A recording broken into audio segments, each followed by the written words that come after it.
I taught Charlie and the Chocolate Factory.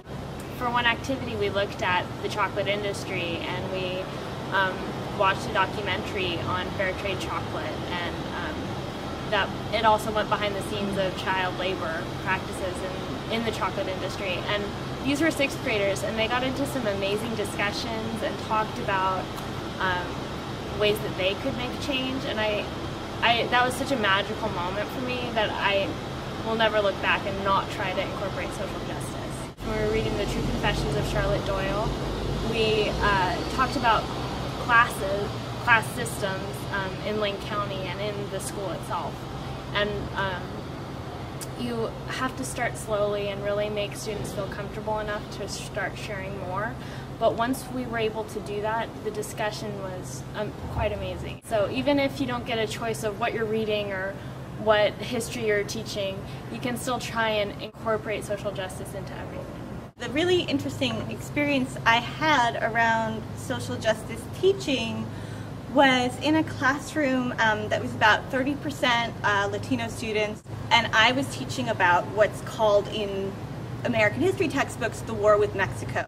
Thinking about social justice teaching, and I was able to integrate different versions of what is a controversial chapter in history. According to James Lowen, girls and students of color are overwhelmingly turned off to history, and the idea is that it's because sometimes their perspectives aren't reflected. And bringing in a pro-Hispanic, pro-Mexican perspective, looking through a wider prism, really allowed the students in my classroom not to disconnect from American history, to say, hey, this is a complicated history, but I'm a part of it. So rather than having the Latino students think, wow, you know, they're just calling this the war with Mexico, our voices and perspectives and how our people felt about it aren't being heard, they were heard and were able to engage, and the whole class learned about history in a wider sense than the textbook. Now, in doing that, going to the Howard Zinn website was absolutely crucial for some of the lesson plans and ideas. PBS, too, is a great resource. So I encourage teachers, if you're teaching that period, don't just go with the textbook you're given in school, because you'll be leaving out a lot of people's stories. So an interesting moment came up for me when I was teaching 7th grade math and science block.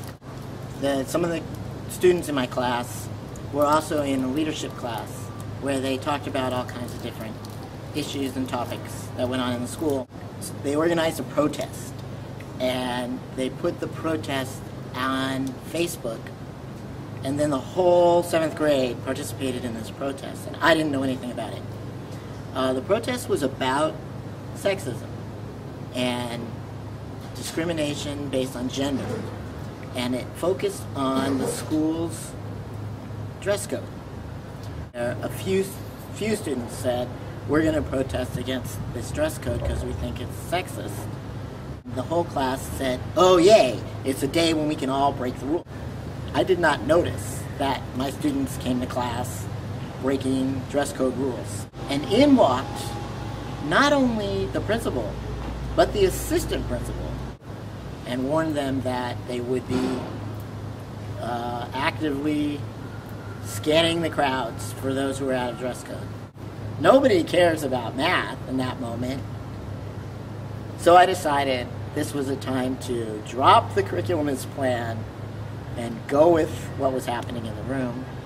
Well, the question I asked them was, is it ever right to break the rules? Is it ever right to do the thing that's wrong? And we got into a really great conversation about, if you feel like something's wrong, what do you do? How do you be proactive about something like that? And when we pressed the students and said, why are you doing what you're doing, most of them had no idea why they were doing what they were doing. But there were a few who really had a point that they were trying to get across. And that is what me and the cooperating teacher were trying to get at. We were trying to help students identify and then find their voice and then find a way to change that into action.